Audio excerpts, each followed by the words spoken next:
This is a story about the moment I witnessed a life-changing event in just one night. My name is John. I'm a regular office worker who just turned 60 this year. Although I am a department manager, I've been contemplating whether it's time to step down. At home, I have a wife of the same age and 2 daughters. Both daughters are married and have blessed me with 4 grandchildren. It's a plain life, but I believe I can spend a peaceful and happy retirement. By this age, I don't expect any significant changes in the direction of my life. I think many people feel the same way. Of course, I'm one of them. My life hasn't been about achieving great things, but I am content with what I have. I thought being able to spend the rest of my days peacefully would be the greatest happiness. I think so. But it seems the triggers for significant changes in everyday life can be found in unexpected places. In my case, it was a school reunion. In the summer of the year I turned 60, I received an invitation to a middle school reunion. Thinking back, I vaguely recall discussing having reunions at our coming-of-age and 60th birthdays when we graduated from middle school. But after more than 40 years, I hadn't expected it to actually happen, and I have completely forgotten about it. However, the prospect of meeting old friends after decades was very appealing, and I was eager to attend. With encouragement from my wife, I decided to go to the middle school reunion. Little did I know then the unexpected events that were to unfold. When I arrived at the spacious private room of the restaurant hosting the reunion, I was one of the first to arrive. Only one other person was there. Having last seen each other at our coming-of-age ceremony 40 years ago, I couldn't recognize who it was. "Long time no see, I'm John." When I timidly spoke up, the other person said this. Hi Mike, it's been a while." Mike. Hearing that name, I felt an unpleasant memory I had almost forgotten resurfacing. Mike and I were in the same class in the 2nd and 3rd years of middle school. He was a perfect all-rounder, good in both academics and sports, and even served as the student council president. He was also popular with the girls because of his good looks. However, he was quite disliked among the boys. The reason was, "Hey, John, lend me that handout." This one. As I sat down at my desk in the morning and held the homework handout, Mike said that to me. He almost forcibly took the handout I had, erased my name written in the name field, and wrote his own over it. "What are you doing? Shut up. A plain and short guy like you just needs to listen to what I say, whether you bring your homework or not. Your lousy grades won't change." Mike was the kind of guy who would forcefully push his own way. It was clearly an unfair and wrong act, but he was a popular figure with power within the school. As a middle school student at the time, facing such overwhelming influence, I couldn't protest any further. Mike generally had this attitude towards most of the boys, but it seemed I was particularly targeted. I was often sent on unnecessary errands to the school store, had my lunch thrown away, and sometimes even had money taken from me. But he was smart. He never did anything that left evidence, maintaining his position until graduation. After middle school, we went to different high schools, and I remember he didn't attend the reunion at the coming-of-age ceremony because he was studying abroad. He was the last person I wanted to see again, yet here we were, meeting after 40 years. Now, both of us are stepping into old age, 40 years later. I didn't want to believe that childish bullying would happen again, but the fear ingrained in my heart made my body tense involuntarily. "Good to see you again. Have you been well?" Ignoring my tension, Mike greeted me with a smile, and I felt relieved inside. Indeed, time seems to heal all wounds. Or so I thought, but I was wrong. "Just kidding. Who are you again, John?" Unfortunately, I don't remember insignificant side characters. Mike's voice echoed loudly in the still sparsely populated room. I felt the unpleasant sensation of sweaty palms, a feeling I remembered from decades ago. Mike hadn't changed at all, no matter how much time had passed. But similarly, I hadn't changed much either. Unable to retort, I tried to just smile it off, when suddenly, "Hey, John, long time no see." Hearing this voice from the door, I turned to look. There stood an elderly man, unrecognizable due to the passage of time. But somehow, I knew who he was. He was the only one who had extended a helping hand to me during our middle school days. "Edward, is that you?" When I guessed the name of the person, he replied, "Yeah, it's me. Long time no see," and came towards me, naturally distancing me from Mike. Edward had always been kind to me when I was down because I couldn't stand up to Mike.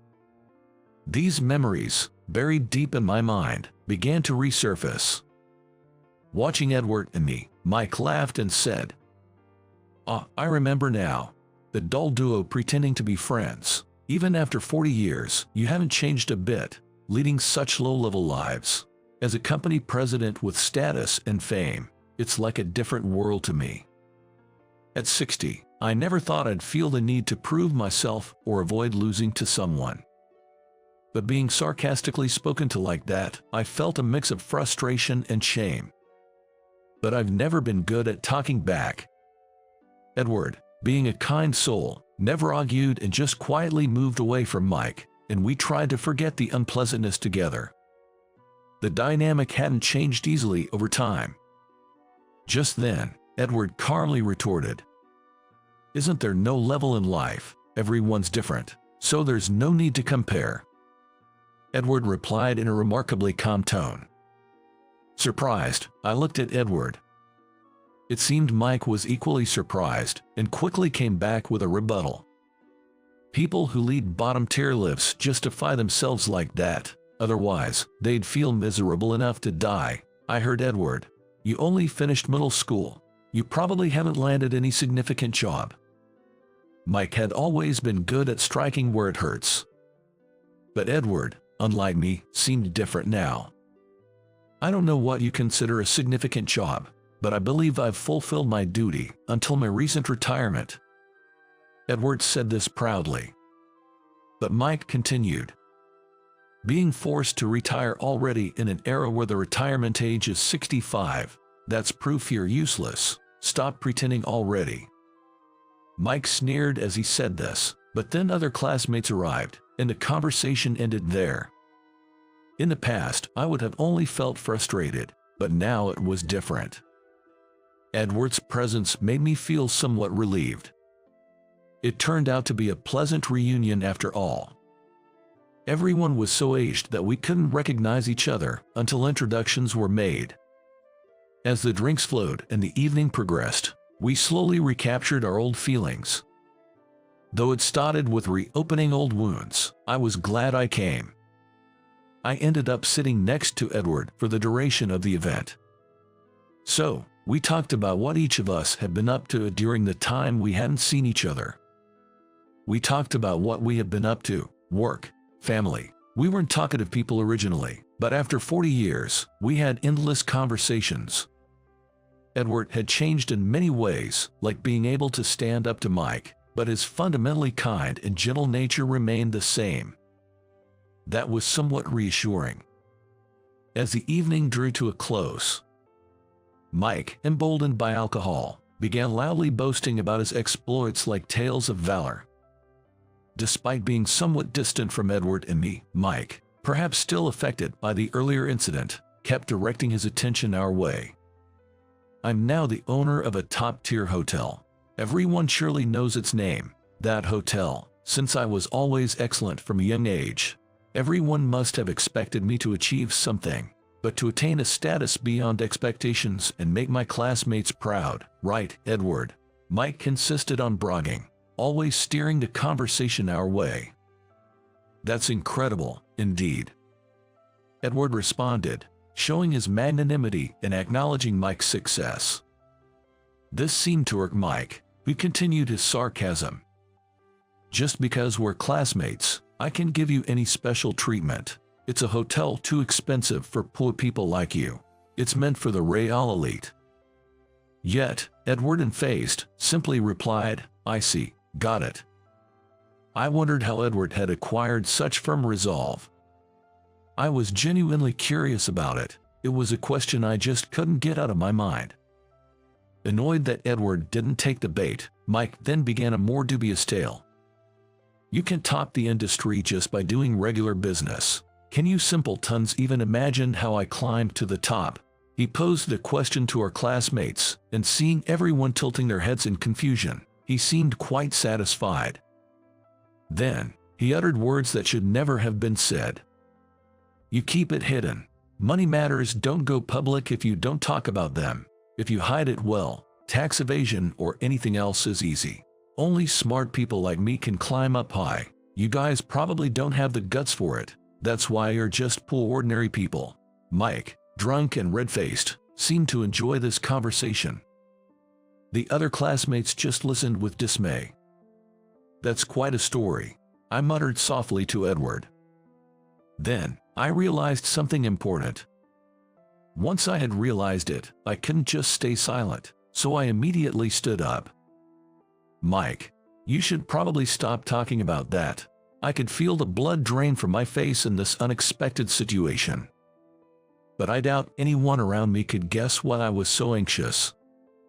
Except for Edward, sitting next to me. However, Mike ignored this final warning and continued to recount his misdeeds as if they were tales of valor. Can't stand hearing about a world so different from yours. Pathetic. Instead, such remarks only made him more boastful.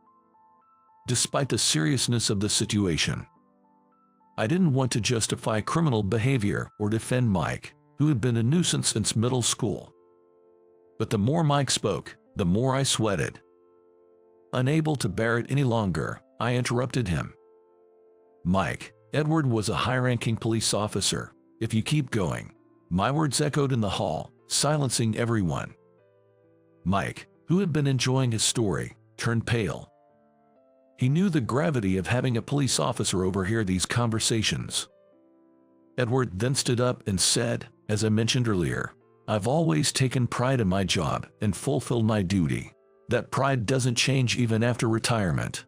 I can't overlook such talk of wrongdoing. Appropriate action will be taken. Gathering his belongings, Edward prepared to leave. Mike, his earlier bravado gone, desperately followed Edward. Wait, we're classmates, right? It was just a joke to liven up the mood. Please overlook it, I beg you. But Edward replied, classmates or not, I can give you special treatment. You said that yourself earlier. We'll see if it's a lie or not after an investigation. Goodbye. As Edward walked away, Mike collapsed to the ground.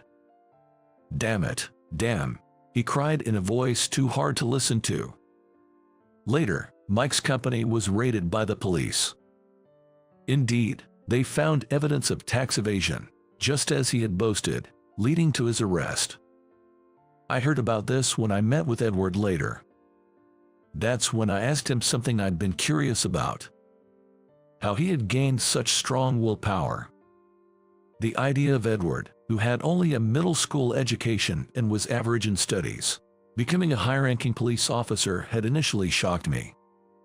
I was deeply interested in what had happened to him after graduating from middle school. And his answer was something I never expected. After middle school, when you, my friend, were being bullied, I, too weak, couldn't do anything to help. That feeling of helplessness and shame stayed with me. I couldn't dream or envision a future for myself, so after graduating, I left home and wandered aimlessly, essentially becoming homeless. Then, a police officer approached me. As we talked, I was inspired to become strong, to right wrongs, and to protect others. I wanted to become someone who could defend a friend in trouble. So, in a way, it's thanks to you, John. Haha. No way, that's exaggerating. I guess I need to be a bit stronger myself. How about I teach you some self-defense next time? We can have you getting mig now, can we? The long-held thoughts of a friend who was supposed to be closest to me, spanning decades. Knowing this made me incredibly happy. Once you reach the age of 60, it's easy to think that people's lives don't change significantly anymore. That's what I believed. But I was wrong. The paths we take in our 60 years of life, for better or worse, diverge. And this is likely the same whether we're 70 or 80. So, I'll continue to walk a straight path, even if it's ordinary, one that I won't be ashamed of in front of others. Reuniting with an old friend made me realize this.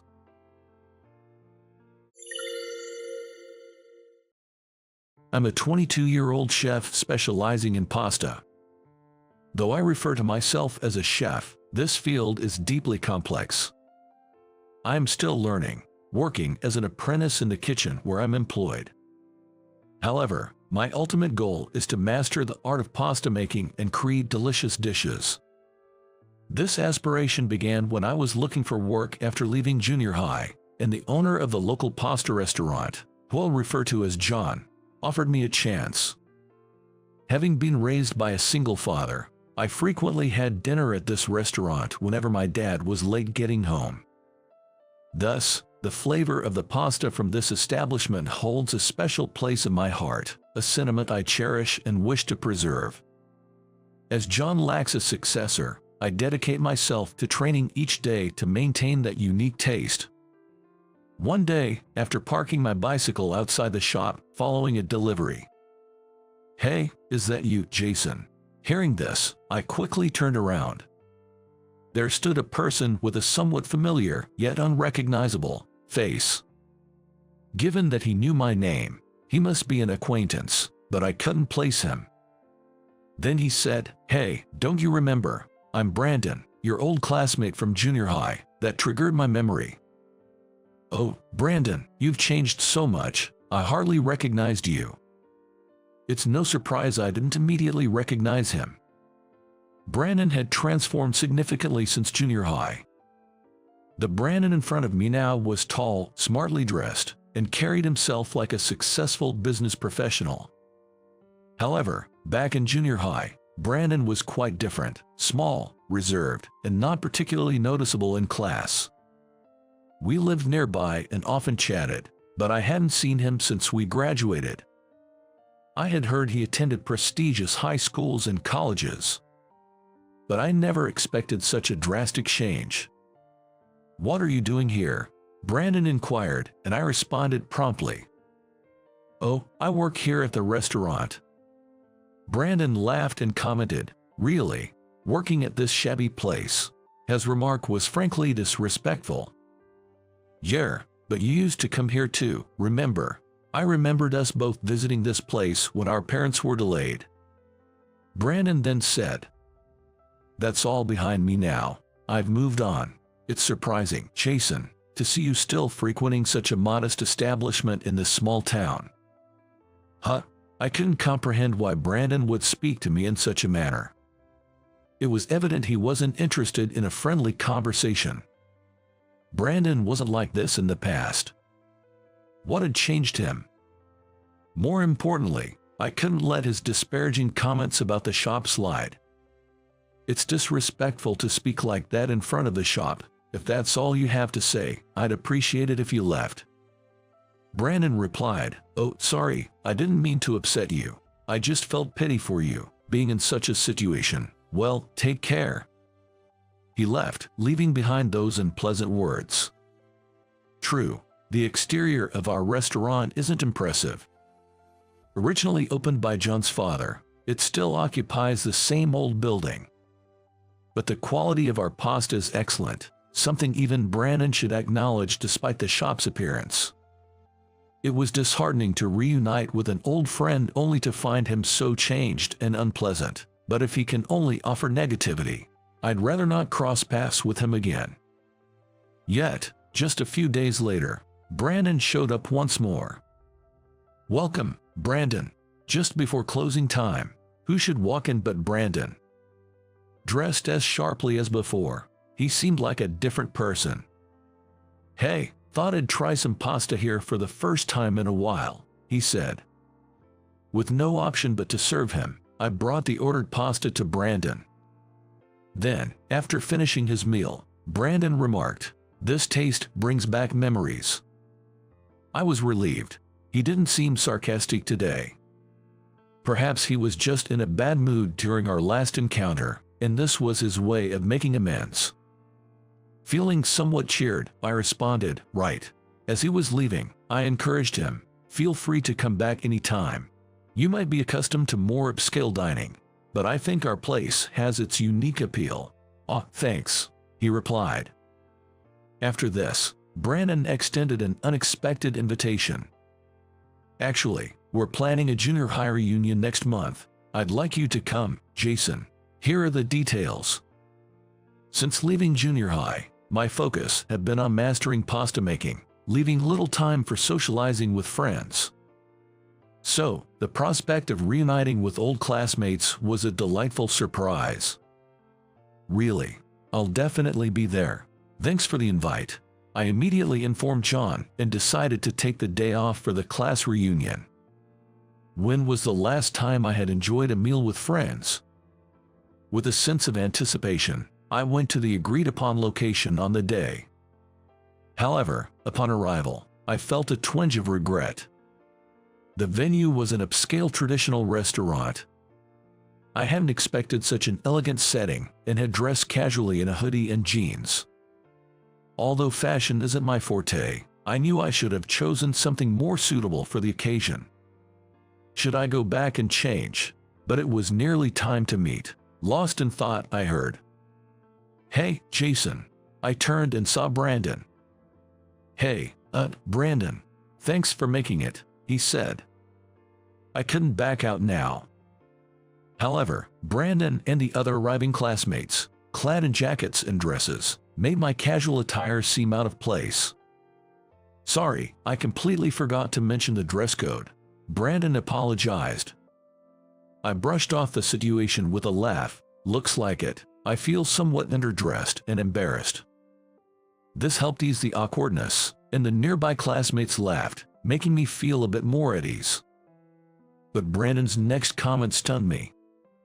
"Even if you knew the dress code, Jason, you wouldn't have anything appropriate, right? Guys, did you know he's working at that old restaurant I visited recently? It's as outdated and shabby as ever. It's like a relic from a bygone era." I had to hold back my laughter. The classmates erupted in laughter. I had hoped Brandon had changed. But he was again making disparaging remarks, just like when we reconnected.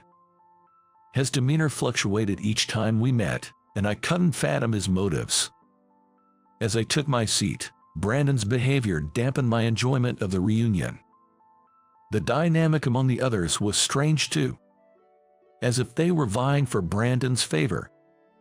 I hadn't continued to high school, but I realized that everyone present had attended the same high school as Brandon. While pondering whether something had transpired during their high school years. "Hey, Jason, it's been a while." Ethan approached me and said. With most classmates gravitating towards Brandon, I candidly asked Ethan, "Don't you find Brandon and the others' behavior odd? Did something happen in high school?" Ethan responded, "I wasn't in the same class, so I'm not sure, but after Brandon's father became the principal in our first year, Brandon grew more arrogant. It's a competitive school, and falling out with Brandon was seen as problematic. Since then, everyone's behaved this way. It seems the old pecking order still influences them, even after graduation." This shed light on Brandon's domineering attitude and the others' conduct. Yet, I still couldn't fully understand his harshness towards me. The party progressed smoothly, and I mostly conversed with Ethan. As it neared its end, Brandon approached me. "Having a good time?" he inquired. Concealing my mixed emotions, I replied, "Well, yes, it's been enjoyable." Then Brandon remarked, "I'm relieved. I was worried that someone like you, accustomed to simpler meals, wouldn't appreciate the cuisine at a place this upscale. It's surprising you have similar tastes to ours." He said this loudly enough for everyone to hear, eliciting laughter from the classmates. "Why are you doing this? Are you trying to belittle me?" I questioned. "Aha, you caught on. Not bad for a junior high dropout," Brandon quipped with a smirk. I was stunned. How could he so casually insult me for being less affluent and not completing school? What on earth do you have against me? It's been nearly 10 years since we last met, right? Unable to tolerate this any longer, I confronted Brandon directly. Then he whispered, audible only to me, "Don't act naive. You always looked down on me in junior high.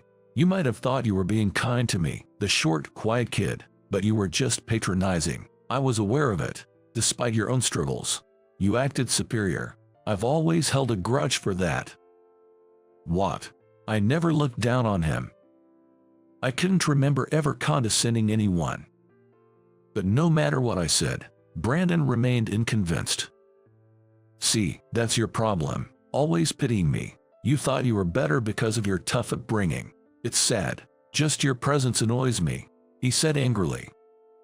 I always thought of Brandon as a friend, but he had perceived our relationship differently. Even though it was years ago, it still hurt. "So today, I invited you here to embarrass you, and you claim to be enjoying yourself. Are you really that oblivious? Your poverty is suffocating. Just leave." At that moment, I realized the truth. I had been excited to see my old classmates, but I was never truly welcome. It wasn't that Brandon and the others had changed. It was me who remained the same. "All right, I get it. I'll leave," I said, accepting the situation. There was no point in staying any longer.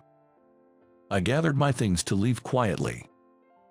"Oh, look at you, so compliant. That's a loser's attitude. You'll just embarrass this place with your appearance, so better sneak out." Brandon jeered and the classmates laughed. Just as I was about to exit, "Please stop, you are disturbing the other guests," a voice intervened. It was Eleanor, the owner of the upscale restaurant.